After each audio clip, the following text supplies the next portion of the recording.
Assalamualaikum warahmatullahi wabarakatuh.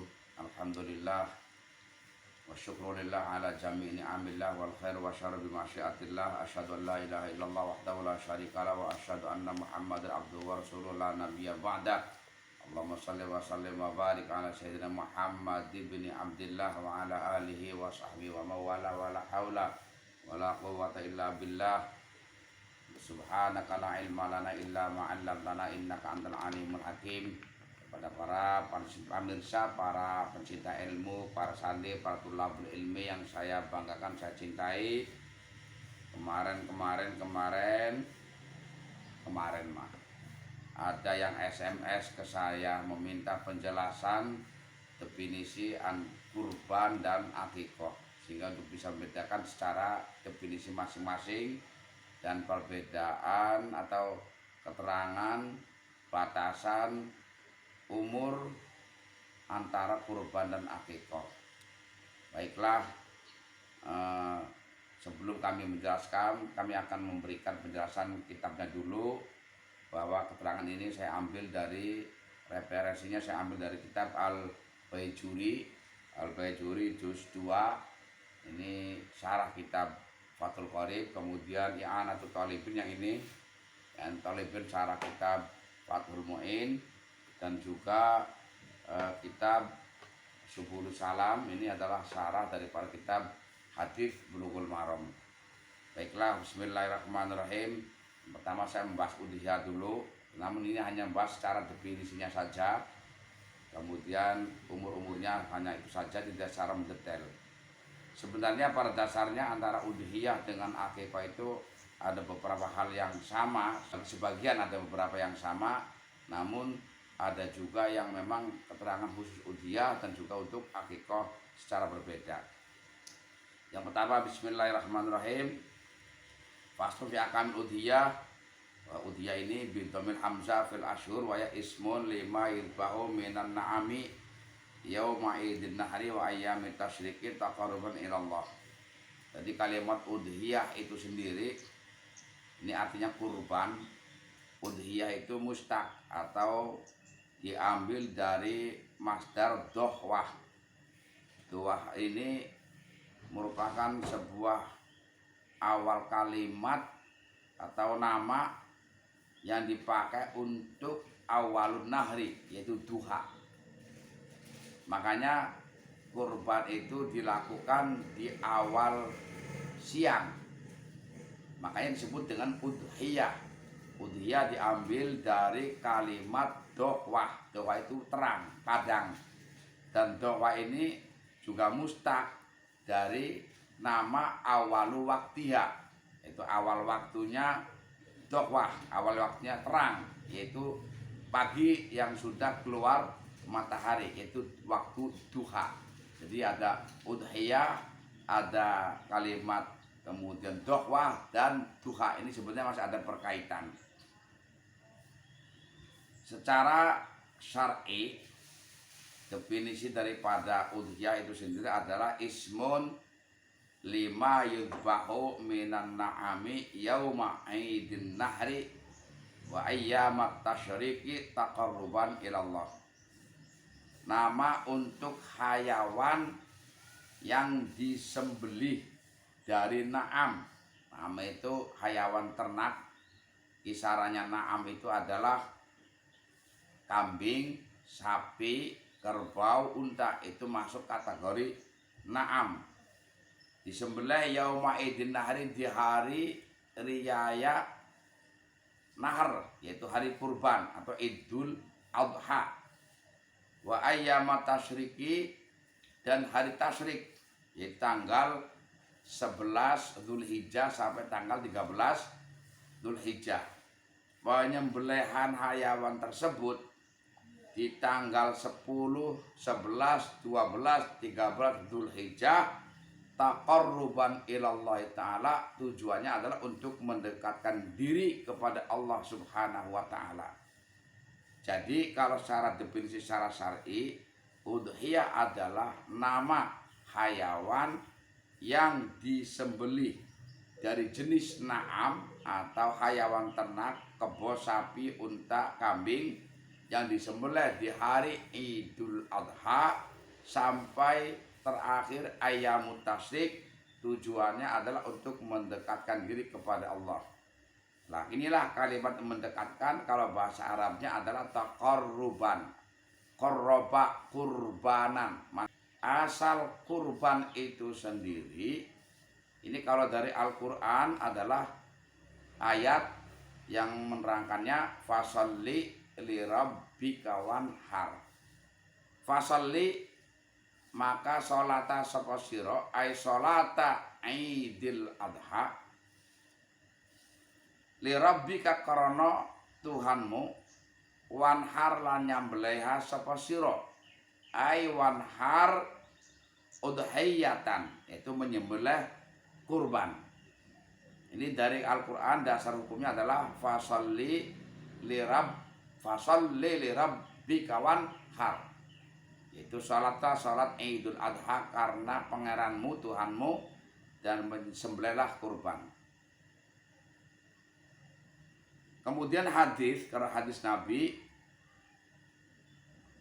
pernah bersabda, ma'amila ibnu adama yauman nahri min amalin ahabu ilallahi ta'ala min iraqatid dam innaha latati yaumal qiyamati bikurunnya wa adlafiya. Jadi tadi dasar hukum Al-Quran adalah fasalli li rabbika wanhar. Yang kedua hadis Nabi, ma'amila ibnu adama yauman nahri min amalin ahabu ilallah ta'ala min iraqatid dam innaha latati yaumal qiyamati bikuruniha wa adlafiha. Ini yang menjadi dasar hukum syariat kurban. Lalu ada juga hadis Nabi yang dimana Nabi pernah berkorban. Bahwa Nabi SAW bikabsyaini amlahaini akronaini dzabahahuma biyadihil karimah wasama wa kabara wa rijlahu al-mubarakah ala sofahihima.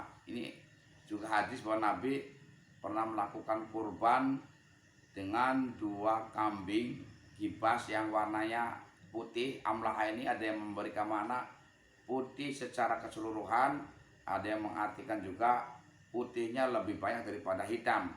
Yang bertanduk dua-duanya Nabi sembelih dengan tangan Nabi sendiri yang mulia, dan Nabi menyebut asma Allah, dan Nabi pun bertakbir, dan lalu Nabi meletakkan kakinya di bagian lempeng perut kambing yang disembelih.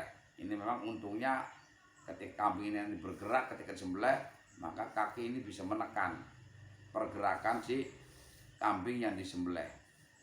Ini 2 hadis, 1 ayat Al-Quran, yang dua adalah hadis Nabi. Ini yang menjadikan patokan di mana disyariatkannya hukum kurban. Berarti ada 3 masalah ini dalam hukum kurban. Yang pertama, kurban adalah ibadah hayawaniyah, yaitu ibadah yang berbentuk hayawan, yaitu minan na'am, raja kaya. Raja kaya ini artinya berarti kalau bahasa Jawa kuno namanya raja kaya. Kan zaman dahulu itu orang kaya itu rajanya adalah orang yang punya ternak. Kalau bapak saya kalau memberi mana kadang dengan mana rumangkang. Rumangkang itu turu mangan merangkang. Itu kebo sapi namanya rumangkang. Dari hadis yang di atas tadi, kalau dalam kitab Al-Baijuri ini memberikan 3 koin bahwa kurban pertama minan na'am, harus berbentuk na'am, yaitu raja kaya atau ternak, kambing, kebo, sapi, unta. Yang kedua, hayawan kurban itu harus disembelih di hari kurban, bukan sebelumnya, dan juga bukan setelah melewati Ayyamut Tasyrik. Karena patokannya hanya adalah disembelih di hari kurban sampai Ayyamut Tasyrik. Kemudian yang ketiga, bahwa kurban itu disembelih karena taqarruban ilallah, karena tujuannya adalah untuk ibadah kepada Allah. Sehingga melihat keterangan di sini, kalau kita koin ini berarti kepatokan kurban harus dengan na'am. Ini lepas daripada pendapat Imam atau pendapat Abdullah bin Abbas atau Ibnu Abbas. Karena Ibnu Abbas dia memperbolehkan kurban dengan ayam jago. Dasar hukumnya tadi hadis yang mengatakan min iraqatin dam, mengalirkan darah. Yang penting pada hari itu darah mengalir. Makanya Ibnu Abbas termasuk Bilal sahabat Nabi itu pernah juga berkorban dengan ayam jago atau daikun. Bahasa Arabnya ada dua, dujajah dan juga daikun. Lepas daripada pendapat Ibnu Abbas dan juga yang dilakukan oleh sahabat Bilal, maka ulama memberikan batasan kurban harus dengan hayawan ternak. Yang kedua, kurban harus disembelih di hari kurban sampai ayam mutasik. Dan yang ketiga, kurban untuk mendekatkan diri kepada Allah alias ibadah. Sehingga kalau andai kata ada seorang yang menyembelih kambing umpama di hari kurban, tapi bukan karena ibadah kepada Allah, tujuannya untuk mayoran saja, buat nyata-nyata saja, atau buat dijual. Kan mungkin di desa-desa kalian mungkin sudah ada pernah kalau di hari kurban ini ada orang yang menyembelih sapi, tapi sapinya dagingnya dijual per kilo berapa. Itu untuk berdagang di hari kurban. Kita juga sering ada di daerah-daerah kita sendiri. Itu bukan kurban walaupun disembelihnya di hari kurban, karena tujuannya untuk dijual, bukan taqarruban ilallah.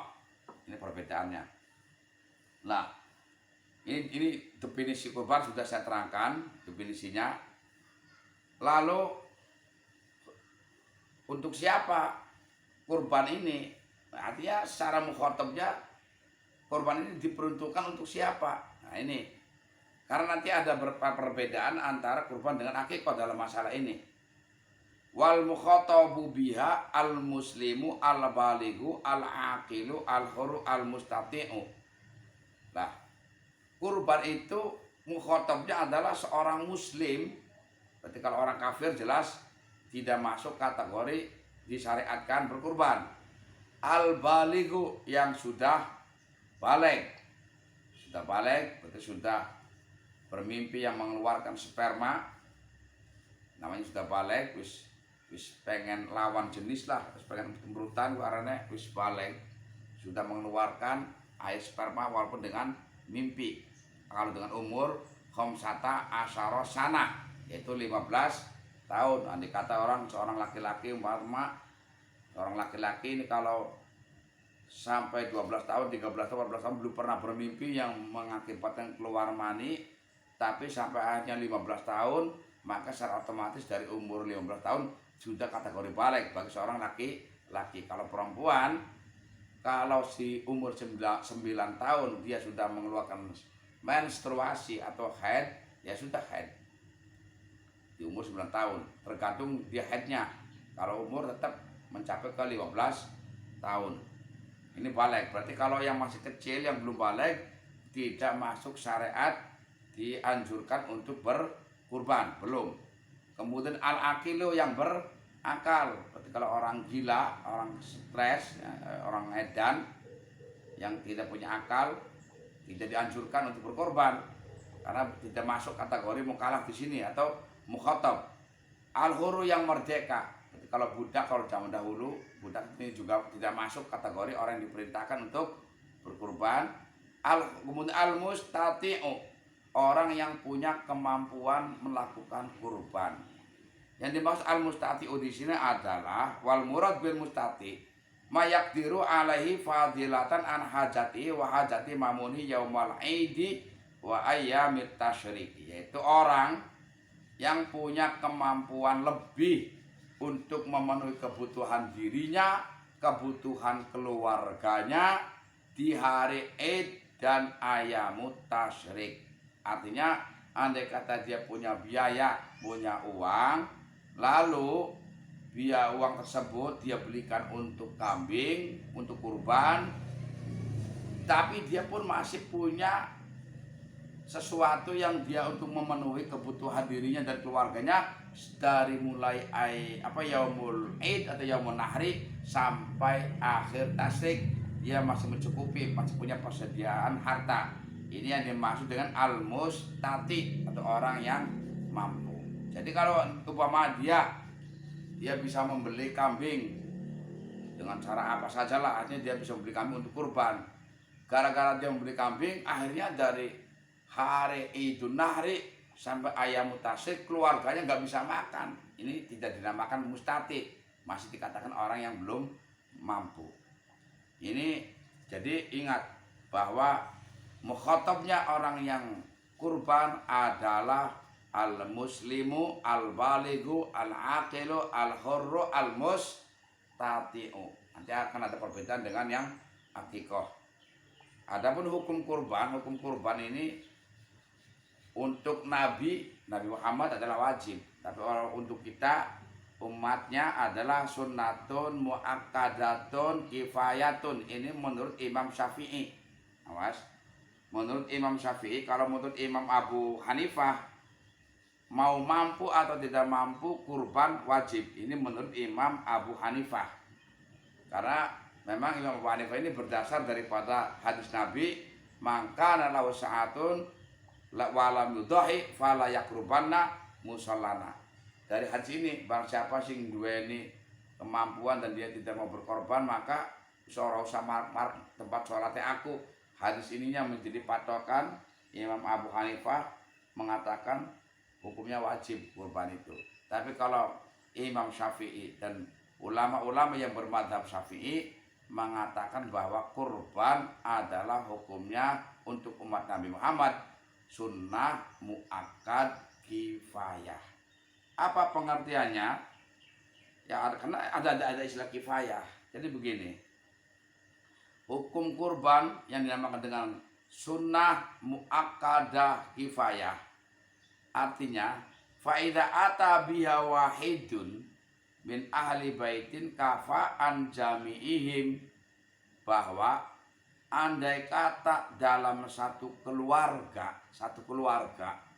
ada yang berkurban satu, maka tuntutan melakukan korban untuk yang lainnya dalam satu keluarga gugur. Sudah cukup ada yang mewakili.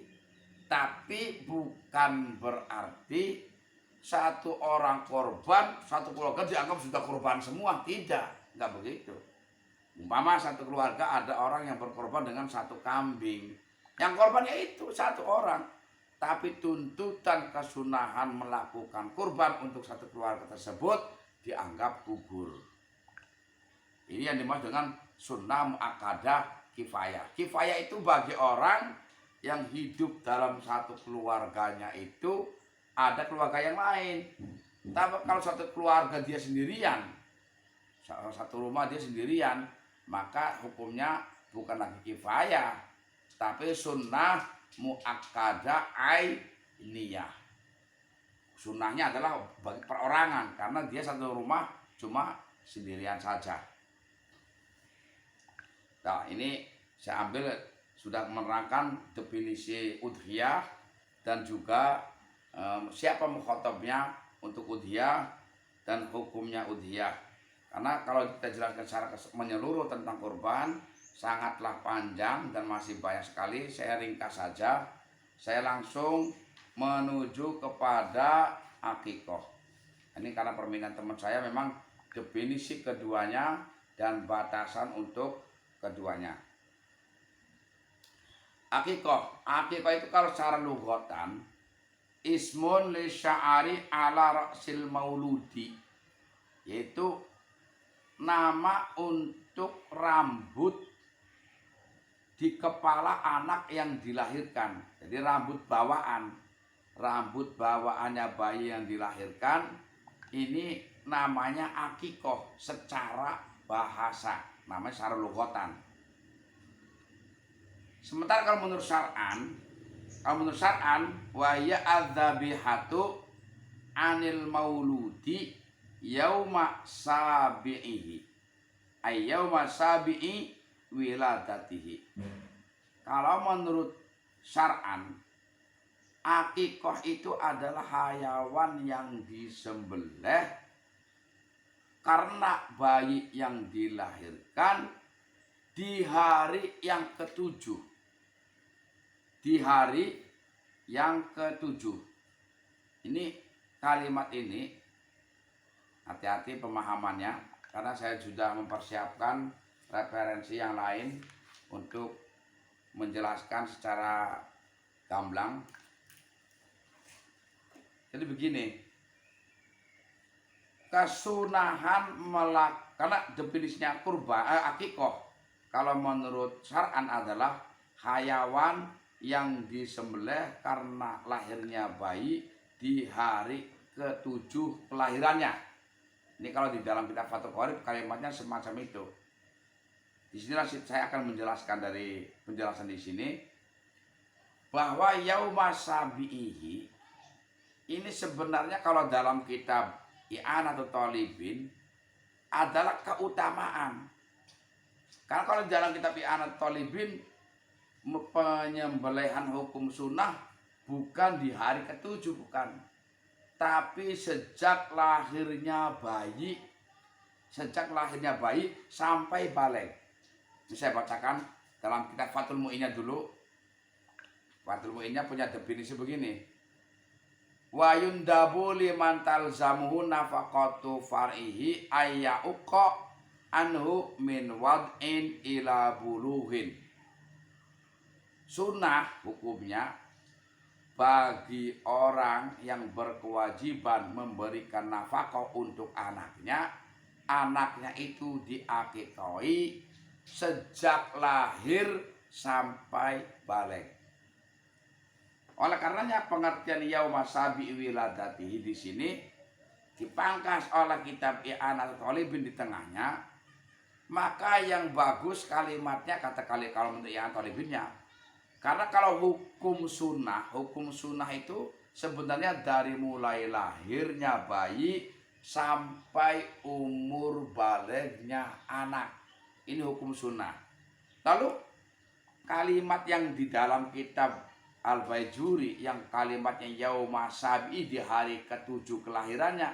Makanya di sini ada penjelasan dari kitab I'anah, wal afdalu ayadbaha fil yaumis sabi'i min wiladatihi. Yang lebih utama adalah menyembelih di hari yang ke-7 dari kelahiran. Berarti saya bisa memberikan satu kesimpulan dari dua kitab ini, kalau kesunahannya adalah dari lahirnya bayi sampai balik. Tapi yang sunnah dan mendapatkan keutamaan, ini yang paling penting. Dan juga mendapatkan keutamaan jika akikahnya disembelih di hari ke-7. Ini sudah bukan sunnah lagi, juga mendapatkan keutamaan, lebih utama. Ini wal afdal istilahnya. Oleh karenanya di sini ada peralatan di tengahnya ini. Wakana al-munasib nih.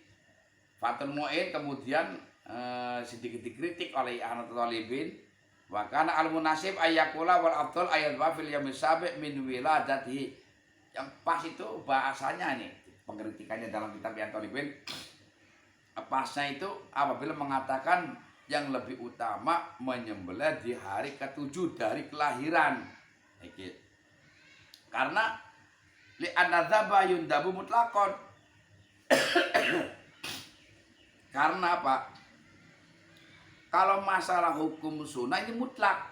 Istilahnya mutlak apa? Wa ma qablahu wa ma ba'da fi sabi'i atau fi sabi'i wa ma qablahu wa ma ba'dahu. Mutlak. Hukum sunnah ini mutlak. Mutlak ini maksudnya apa? Dari awal kelahiran, sebelum 7 hari, atau pas 7 hari, atau setelah 7 hari. Semuanya masuk sunnah.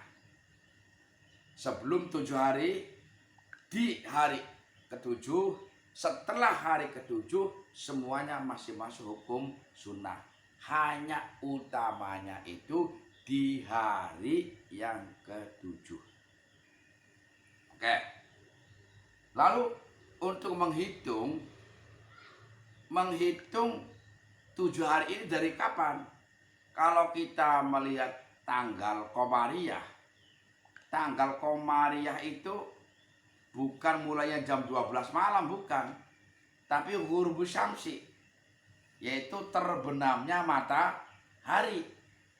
Nanti ketika matahari terbenam ini sudah masuk untuk besok.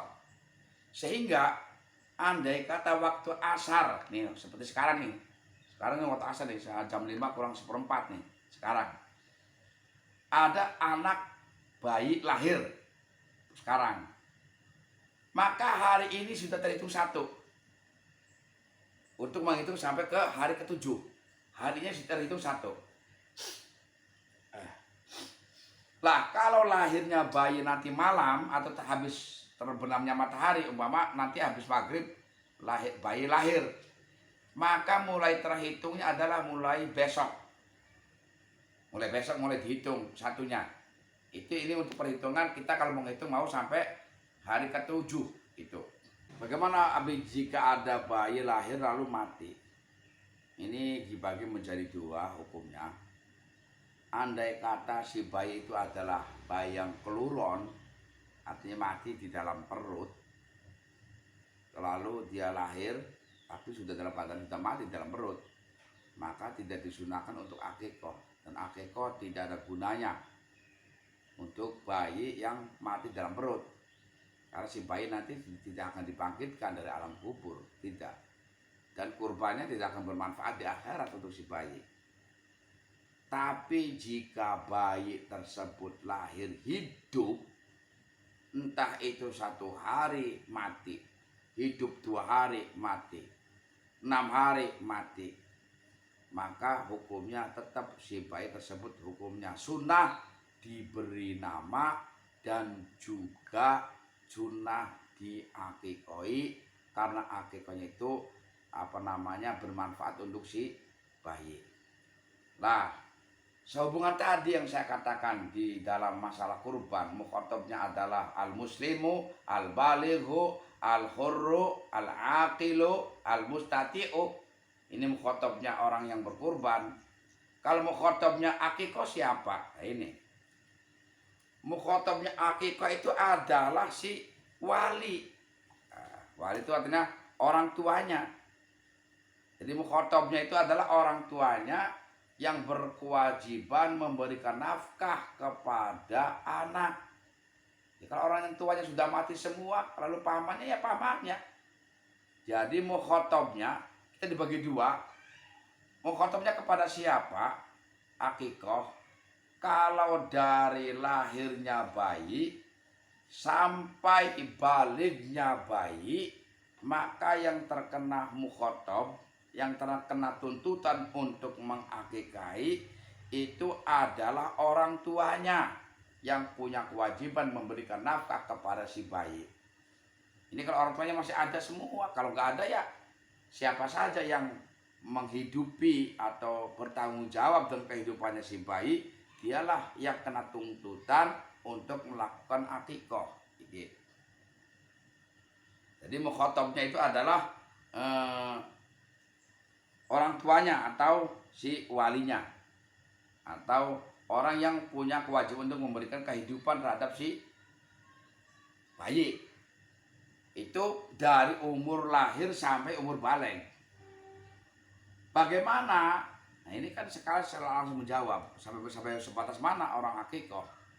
Kalau sampai baligh ini si bayi belum juga diakikoi oleh orang tuanya, maka ketika mau berakikoh sudah lepas tuntutan orang tua mengakikoi anak, tapi si anak hendaklah mencari harta sendiri, mencari uang sendiri untuk membeli kambing dan korban sendiri atas nama dirinya. Sudah lepas dari tanggung jawab orang tuanya. Makanya di sini fa'in ta'akharat lil bulughi, kalau sampai akhir sudah sampai balik ini belum juga diakikoi sampai terakhir, saqata hukma fi haqqil aqi anil maulud, maka gugur tuntutan orang tua yang mengakikai untuk anak kalau sudah sampai balik. Ai fala yukhatabu biha ba'dahu, artinya si orang tua ini sudah enggak dikhitabi lagi kalau anaknya sudah balik. ling kita ta'alluqi bil maulud, karena orang tua ketika anak sudah balik sebenarnya sudah lepas hubungan, lepas ta'alluq antara orang tua dengan anak. Hina itu istiqlalihi, karena sudah mandirinya anak. Hawa hadza yaqtadi anna tutlabu minal aq ilal bulugh. Karenanya tuntutan akikah dari orang tua kepada anak sampai anak balik ini. Nah, terus di sini ada lagi fa mukhayyarun. Nah, wa amma huwa fa mukhayyar fil aqi an nafsihi. Ini kalau sampai balik ini artinya karena sampai balik orang tuanya sudah lepas dari tanggung jawab mengakikai anak, berarti sudah lepas. Bagaimana kalau si anak ini sudah balik ingin berakikah, maka hukumnya dia mengakikai dari uang sendiri. Beda dengan tadi, anak umur 5 tahun, 6 tahun, 10 tahun, yang penting dibawa balik umpama, walaupun anaknya kaya raya, tetap hartanya dari hartanya anak, harus dari hartanya orang tua. Anak yang masih dibawa balik, akikah hukum tanggung jawabnya atau tanggung jawab orang tua sekalipun anaknya kaya raya. Bahkan andai kata orang tua mengakikai anak diambil dari hartanya anak, bagi orang tua harus mengganti rugi. Tapi kalau anak ini sudah balik, maka akikah tanggung jawab sendiri, bukan lagi tanggung jawab orang tuanya. Mungkin hanya ini yang dapat saya sampaikan, definisi antara kurban dan akikah dan juga batasan umurnya. Mudah-mudahan bermanfaat bagi kita semua, dan bila mana pengajian seperti ini masih dianggap bermanfaat, silakan ikuti terus pengajian saya. Semoga kita semua menjadi manusia insan santri yang selalu bertambah keilmuan kita dalam setiap harinya. Kurang lebihnya mohon maaf. Wassalamualaikum warahmatullahi wabarakatuh.